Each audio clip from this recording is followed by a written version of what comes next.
Shalom saudara kekasih, kita bersyukur kita boleh kembali lagi. Saat ini saudara, mari kita siapkan hati kita. Kita mau datang menyembah Tuhan, kita mau meninggikan namanya. Saat menyembah, saat memuji nama Tuhan, hadirat Tuhan boleh turun, kuasanya boleh menjamah saya dan saudara. Katakan dengan segenap hati,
kami kekuatan, kemampuan untuk melewati hari-hari kami.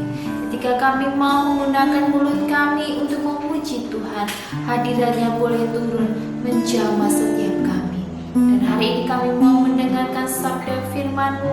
Biarlah Engkau yang bertata, biarlah firman ini membuat kami semakin terus di dalam Engkau menjadi terang, terus menjadi berkat bagi sesama kami.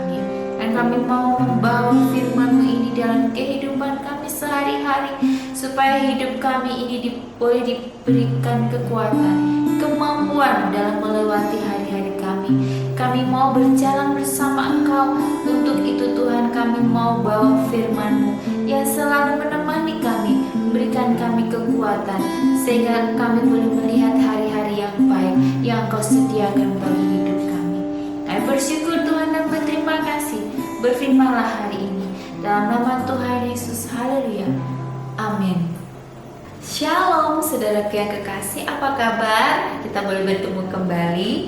dimana kita percaya bahwa minggu ini memang saudara sibuk ya, karena pertama anak-anak setelah libur dan mereka harus masuk sekolah ya, masuk sekolah dimana ada yang naik jadi ikut playgroup, ada yang masuk TKA, TKB, SD, SMP, SMA, kuliah ya.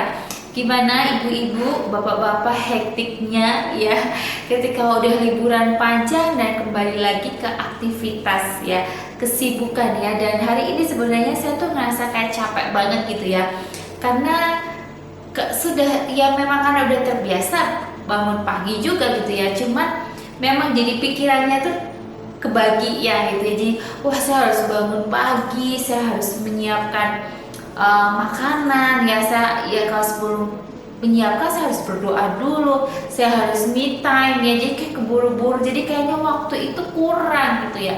Terus nanti belum lagi karena anak saya first day dia harus masuk sekolah untuk TKA-nya ya, jadi ini hari pertama dia menginjakan kaki sekolah, dimana saya menemaninya terlebih dahulu. Jadi biasanya kalau orang tua menemani kan takutnya anaknya nanti nangis atau nyari ya. Dan saya bersyukur ketika masuk pertama kali sekolah, anak saya itu dia tuh udah happy banget. Padahal dia belum kenal gurunya, teman-temannya, tapi dia tuh sudah excited banget untuk masuk sekolah gitu. Dan ya saya bersyukur bahwa saya punya anak yang istilahnya udah ngerti lah, udah di mana dia ditempatkan, dia di situ sudah bisa menyesuaikan ya. Dan sebenarnya hari itu saya capek sekali tapi saya bersyukur bahwa Tuhan masih memberikan kesempatan ya buat saya sampai detik ini. Di sela-sela kecapekan saya, di sela kesibukan saya masih tetap mau berada dalam hadirat Tuhan, mau men-sharingkan dan menceritakan kebaikan Tuhan, karena memang itu janji saya kepada Tuhan. Ketika masih diberikan kesehatan, kekuatan, pakailah buat Tuhan, pakailah untuk memuliakan nama Tuhan ya, supaya Tuhan jaga, Tuhan lindungi saudara dengan apa? Dengan kesehatan yang melimpah ya. Karena bagi saya berkat yang luar biasa dalam hidup saya adalah kesehatan ya. Kalau kita nggak sehat, kita nggak bisa bekerja dengan baik, kita tidak bisa mengurus semua dengan baik. Jadi kesehatan itu adalah hal utama yang perlu kita jaga. Jangan sampai ya kita ini jadi mengabaikan kesehatan, kita ini jadi tidak menghiraukan kesehatan ya. Justru ya berkat yang terindah menurut saya adalah sehat ya, karena uang itu, harta itu akan menyusul ya. Kalau saudara sehat, jiwanya sehat, pikirannya sehat ya, mau cari uang bisa banget ya. Bahkan kita nggak perlu susah-susah payah. Ketika kita pikirannya sehat ya, kita bisa punya banyak ide untuk bisa mendapatkan kerjaan atau mendapatkan uang ya. Dan hari ini kita mau baca firman Tuhan, dan judul firman Tuhan hari ini tentang saling memperhatikan. Kita mau baca bersama-sama di Zakaria 7 ayat 4 sampai 10. Berbunyi demikian: maka datanglah firman Tuhan semesta alam kepadaku bunyinya, katakanlah kepada seluruh rakyat negeri dan kepada para imam demikian: ketika kamu berpuasa dan meratap dalam bulan yang kelima dan yang ketujuh selama 70 tahun ini, adakah kamu sungguh-sungguh berpuasa untuk aku? Dan ketika kamu makan dan ketika kamu minum, bukankah kamu makan dan minum untuk dirimu sendiri? Bukankah ini firman yang telah disampaikan Tuhan dengan perantaraan para nabi yang dahulu? Ketika Yerusalem dengan kota-kota yang di sekeliling masih didiami orang, dan masih sentosa dan tanah Negeb dan daerah bukit masih didiami, firman Tuhan datang kepada Zakaria bunyinya: beginilah firman Tuhan semesta alam, laksanakanlah hukum yang benar dan tunjukkanlah kesetiaan dan kasih sayang kepada masing-masing. Janganlah menindas janda dan anak yatim, orang asing dan orang miskin, dan janganlah merancang kejahatan dalam hatimu terhadap terhadap masing-masing. Amin.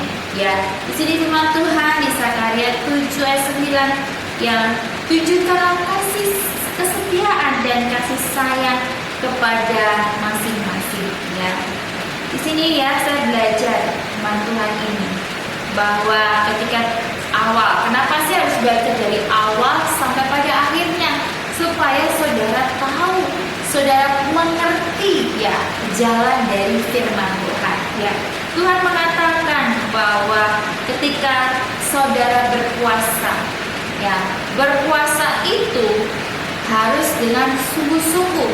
Untuk siapa? Untuk Tuhan. Banyak dari kita yang menyalahgunakan berpuasa karena mau mendapatkan berkah, mau mendapatkan rezeki, mau mendapatkan sesuatu. Ya, saya sampai ada dengar, pernah ada teman saya, dia rajin sekali berpuasa dan dia berkata bahwa saya berpuasa karena anak saya mau mendaftar pekerjaan supaya dia bisa terima di satu pekerjaan itu, makanya dia berpuasa. Ya, berarti dia berpuasa dalam hal duniawi. Padahal Tuhan bilang bahwa berpuasa, apakah kamu berpuasa sungguh-sungguh buat aku? Berpuasa dalam arti di sini Tuhan mau mengajak kita bahwa sebenarnya berpuasa itu bukan melulu tentang tidak makan dan tidak minum, tetapi berpuasa itu ketika kita bisa menguasai diri kita dari apa? Dari kemarahan, dari keegoisan, dari iri dengki, ya sakit hati, berkata yang buruk, ya itu ada sebenarnya bentuk dari puasa kita. Bagaimana kita itu bisa mengendalikan diri kita sendiri terlebih dahulu. Banyak orang yang berpuasa baik hanya pas puasa, tetapi setelah berpuasa lupa ya apa yang sudah diikhtiarkan, apa yang sudah diusahakan, ya saudara. Untuk itu ketika kita mengerti makna dari firman Tuhan, bahwa Tuhan sendiri loh yang berkata bahwa berpuasa karena saudara sungguh-sungguh untuk Tuhan, untuk cinta kepada Tuhan, ya. Karena saya percaya bahwa yang namanya pekerjaan, jodoh, rezeki itu semuanya sudah diatur dan kita tidak minta pun, ya Tuhan itu pasti kasih. Tetapi dalam firman Tuhan berkata juga, carilah maka engkau akan mendapat, ketuklah pintu maka engkau ya akan dibukakan, ya mintalah maka engkau akan diberikan. Ya memang Tuhan bilang dalam arti mintalah. Mintalah itu sebenarnya Tuhan ingin saudara itu punya hubungan intim, bersekutu dengan Tuhan. Ya memang seperti contohnya ya, ketika anak kita membutuhkan buku, ya anak itu tahu bahwa buku yang dia pakai itu udah penuh, tetapi orang tua kan hanya sekilas saja. Ya kalau udah dewasa ya sudah tahu sendiri, jadi orang tua udah pasrahkan kepada anaknya. Tetapi satu saat anak kita yang sudah dewasa, yang udah SMA, yang udah kuliah, bukunya habis atau bukunya sudah penuh, ya perlu nggak minta sama orang tua? Ya perlu ya, karena kan orang tua nggak tahu ya apa yang dibutuhkan, ya. Jadi kita harus ngobrol sama orang tua. Kita berkata dan kita minta kepada orang tua. Kalau mungkin anak-anak kecil masih dalam pengawasan orang tua masih ngecek ya bukunya, tasnya, nyiapin semua. Tapi udah dewasa kan sudah menjadi tanggung jawab masing-masing ya. Nah di sini Tuhan juga mau seperti ya kita ini seperti orang tua, ya anggap aja Tuhan itu orang tua saya dan saudara, yang Tuhan juga mau saudara itu punya hubungan yang baik. Ya ada anak loh yang bukunya penuh tapi dia takut bilang sama orang tuanya, takut dimarahin, udah cari sendiri gitu ya, ada juga seperti itu. Tapi ada anak yang apa-apa selalu bilang kepada orang tua. Nah Tuhan tuh mau saya dan saudara seperti itu, mempunyai hubungan yang baik dalam keadaan apapun. bukan saja dalam keadaan butuh ya, tetapi setiap hari, setiap waktu, setiap jam ya, setiap menit Tuhan tuh mau kita berada dalam hubungan yang baik dengan Tuhan ya. Untuk itu ketika kita berpuasa, kita berada, kita berdoa, tujuannya bahwa kita meminta kepada Tuhan itu sebenarnya apa sih? Kekuatan untuk kita bisa melewati hari-hari kita bersama Tuhan ya. Walaupun memang tidaklah mudah untuk dilewati, tetapi saya percaya ketika kita mengandalkan Tuhan, mengutamakan Tuhan dari segala hal yang ada di dunia ini, percaya maka berkat itu akan tercurah dan berlimpah bagi saya dan saudara. Dan itu juga Tuhan juga berkata bahwa kita juga tidak boleh menindas ya, menindas janda dan anak yatim, orang asing dan orang miskin. Jangan juga merancang kejahatan dalam hatimu terhadap masing-masing ya. Tuhan berkata bahwa kita mengasihi tidak harus, tidak boleh memandang rupa, tidak boleh memandang kedudukan ya. Walaupun sebenarnya ya, saya juga kadang introspeksi diri ketika melihat ada orang yang lusuh, yang tidak mampu, kita kayaknya seenaknya ya sama mereka ya. Tapi kalau ada orang tua yang pakaiannya rapi, bagus, wah kita juga jadi baik banget gitu ya. Jadi memang dalam dunia ini kita tuh perlu belajar untuk melihat bahwa semua ini makhluk ciptaan Tuhan yang mulia ya. Jangan memandang kepada orang yang tidak punya dengan kita seenaknya ya, tetapi biarlah kita ini saling mengasihi, tunjukkan kesetiaan dan kasih ya. Firman Tuhan juga berkata bahwa tunjukkanlah kesetiaan dan kasih sayang kepada masing-masing, dan janganlah kita menindas ya. Kita menindas ya, meski kita ini mudah terlena dengan kepentingan diri sendiri ya. Kita ini dipanggil Allah untuk apa? Untuk tekun memperhatikan kebutuhan orang lain ya. Karena Allah kita itu penuh dengan berkat melimpah yang cukup untuk semua orang, dan dalam belas kasihnya Dia memilih untuk memakai kita agar membagikan kelimpahan tersebut dengan sesama kita. Jadi Tuhan mau menegaskan bahwa berkat saudara yang Tuhan berikan buat saya dan saudara, Tuhan mau kita pakai untuk apa? Untuk memuliakan Tuhan. Dengan cara kita bisa berbagi, ya kita bisa saling melihat ya. Tidak penting seberapa banyak, tetapi seberapa hatinya saudara ya cinta. Seberapa hati saudara penuh dengan belas kasihnya, seperti belas kasih Tuhan. Mari kita mau berdoa. Terima kasih Tuhan atas firman-Mu yang menguatkan kami. Kami menyadari bahwa hidup kami ini harus ada dalam kendali Tuhan, sehingga kami tidak menjalani hidup kami dengan sia-sia, dengan penuh kefanaan duniawi, tetapi kami mau mendengar apa yang Engkau tunjukkan panggilan-Mu dalam hidup kami, supaya telah apa yang kami lakukan ini boleh memuliakan Bapa di surga, dan kami boleh pegang janji-Mu dalam hidup kami, supaya apa yang sudah Engkau titipkan dalam hidup kami, kami mau menjadi pribadi yang bermanfaat dan memuliakan Bapa di surga. Berfirmanlah dalam hidup kami, pakai hati kami, pikiran kami, supaya kami ini penuh dengan kuasa-Mu, penuh dengan kemuliaan Tuhan, supaya kami tidak salah langkah. Dan juga Tuhan, kami mau menguasai diri kami, supaya Engkau pakai kami untuk memuliakan Engkau saja. Kami mau kembali beraktivitas, sertai dan berkati kami. Dalam nama Tuhan Yesus, haleluya, amin. Puji nama Tuhan.